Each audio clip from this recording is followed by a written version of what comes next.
Le rover Perseverance de la NASA se balade sur Mars en ce moment même, à des centaines de millions de kilomètres d'ici. Alors la question, c'est comment on fait pour piloter un robot à une distance pareille, avec un décalage de communication énorme? Eh bien, la réponse est super simple en fait. Elle tient en 2 lettres. IA. C'est toute une série de systèmes d'intelligence artificielle qui lui donnent une autonomie incroyable, sans précédent. Allez, on va plonger là-dedans et voir comment cette technologie rend la mission tout simplement possible. Et le voilà, notre héros. C'est le rover Perseverance, en plein dans son élément, le cratère G0. C'est une vraie merveille d'ingénierie, ça, c'est sûr. Mais le plus impressionnant, ce n'est pas ce qu'on voit à l'extérieur, non, non. Le vrai truc, c'est son cerveau. L'IA qui lui permet de se débrouiller tout seul sur ce terrain super hostile. Voilà la grande question. Comment on pilote un robot qui est à 250 millions de kilomètres? Oubliez tout de suite l'idée du joystick, on n'est pas dans un jeu vidéo. Alors, comment font les ingénieurs de la NASA pour le guider dans sa mission? Et c'est là qu'on touche au cœur du problème, le temps. Imaginez un peu. Un simple signal, il met entre 4 et 24 minutes juste pour faire l'aller de la Terre à Mars. Et il faut compter la même chose pour le retour. Donc, le pilotage en temps réel, c'est tout simplement impossible. Ça veut dire que le rover, il n'a pas le choix, il doit penser tout seul. Alors, pour bien comprendre comment ça marche, on va décortiquer les moments clés où l'IA entre en scène. On va commencer par l'atterrissage, qui est juste spectaculaire. Ensuite, on verra comment le rover prend le volant au quotidien, et on ira même jusqu'à la planification de ses futures explorations. C'est parti. Allez, on commence par le défi ultime, l'atterrissage. Cette phase est tellement intense, tellement risquée, que les équipes de la NASA lui ont donné un petit nom, les 7 minutes de terreur. Et franchement, le nom est bien choisi. Pendant ces 7 minutes-là, tout, absolument tout, est automatisé. Le rover doit se débrouiller pour gérer sa descente, une descente vertigineuse dans l'atmosphère de Mars, et en plus, choisir un endroit sûr où se poser. Tout ça, tout seul. Le moindre problème, la moindre erreur, et c'est des années de boulot qui partent en fumée. La pression est énorme. Et la technologie qui a tout changé, c'est ça, la navigation relative au terrain, ou TRN pour les intimes. Pour se faire une image, c'est un peu comme les yeux et le cerveau du rover, qui prennent les commandes pour la descente finale. Alors comment ça marche? Eh bien, le processus est à la fois simple dans l'idée et complètement génial.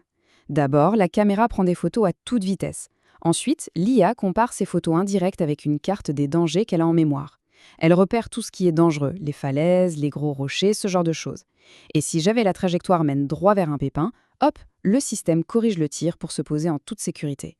C'est vraiment la première fois que l'IA joue le rôle de héros dans cette mission.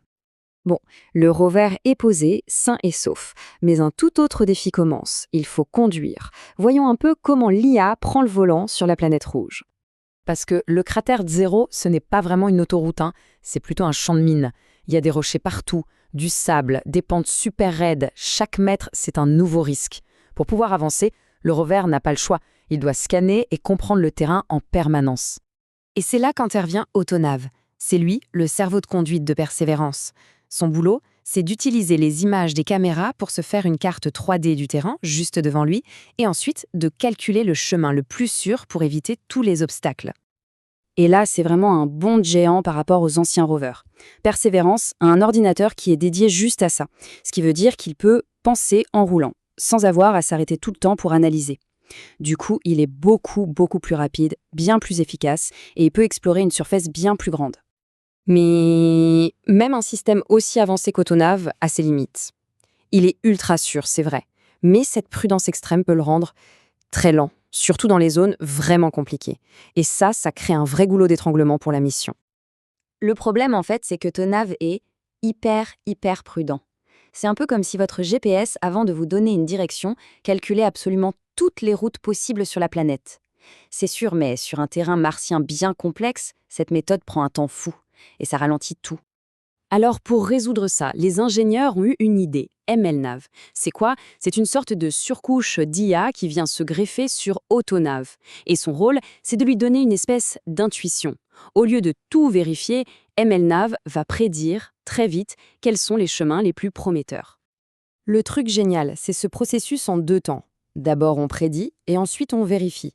Le machine learning, avec son intuition, fait un premier tri ultra rapide.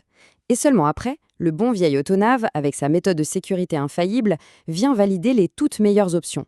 En gros, on combine le meilleur des deux mondes, la vitesse de l'IA et la fiabilité à toute épreuve du système classique. Et le résultat, il est juste spectaculaire. Grâce à MLNav, le nombre de calculs de sécurité est divisé par 10. 10 fois moins de calculs. C'est un gain d'efficacité qui est absolument phénoménal. Concrètement, ça veut dire que le rover peut maintenant traverser super vite des zones qui, avant, l'auraient complètement bloqué. Mais attention, l'IA n'est pas seulement dans le rover, là-haut sur Mars. Non, elle est aussi devenue un partenaire indispensable pour les équipes ici, sur Terre. Parce que planifier un long trajet pour le rover sur des centaines de mètres, voire des kilomètres, c'est une tâche incroyablement complexe. Il faut que les ingénieurs analysent des tonnes d'images satellites, qu'ils prennent en compte des milliers de paramètres. Bref, c'est un processus qui peut leur prendre des semaines entières. Et pour accélérer tout ça, la NASA travaille maintenant avec une IA générative qui s'appelle Claude. C'est la société Anthropic qui la développe. Le principe est simple, les ingénieurs lui donnent les cartes du terrain et Claude se charge de générer les meilleurs itinéraires possibles. C'est un peu leur super GPS martien si on veut. Et grâce à cette collaboration homme-machine, la NASA espère réduire le temps de planification de moitié. 50%, c'est juste énorme. C'est du temps précieux qui est directement réinvesti dans la science, ce qui permet d'explorer plus d'endroits et donc de faire plus de découvertes. Ok, mais tout ça, toutes ces avancées, ça va bien au-delà de la mission Persévérance. En réalité, c'est carrément l'avenir de toute l'exploration spatiale qui est en train de se dessiner sous nos yeux. D'ailleurs, ce n'est pas moi qui le dis, c'est l'administrateur de la NASA lui-même. Maîtriser l'autonomie des robots, c'est une étape absolument essentielle. Si on veut un jour construire des bases sur la Lune ou explorer des mondes encore plus lointains, on aura besoin de partenaires robotiques qui peuvent agir seuls, de manière sûre et surtout efficace. Au final, chaque progrès qu'on fait en autonomie, ça repousse les limites de ce qu'on peut explorer. De l'atterrissage jusqu'à la planification des trajets, l'IA est vraiment en train de devenir le copilote indispensable de notre grande aventure spatiale. Alors la vraie question, ce n'est plus de savoir si on va continuer à explorer, mais plutôt à quelle vitesse et surtout jusqu'où ces explorateurs de plus en plus intelligents vont bien pouvoir nous emmener.